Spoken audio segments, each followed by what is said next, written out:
Alam mo, bukod sa hirap ng trabaho sa ibang bansa, ang pinakamahirap na hinaharap ng mga Pilipino doon ay yung pagka-miss nila sa mga pamilya nila sa Pilipinas. Yung homesick, di ba?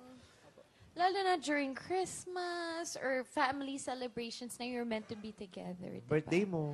Oh, birthday ko? Hindi ko yan, birthday mo. Yung, Oo. Uy, ano?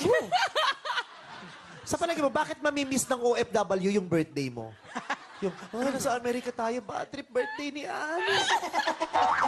Hindi ako makauwi. Ilang taon na ako rito sa Saudi. Hindi ako makauwi. Birthday mo ni Anne ngayon. Ganon, Anne? Di ba sabi niya with conviction, birthday mo? Yung birthday mo, yung... Hindi! Hindi mo sabi, birthday mo. Sabi mo, Ay, oh. birthday mo. Sige. Mali ako.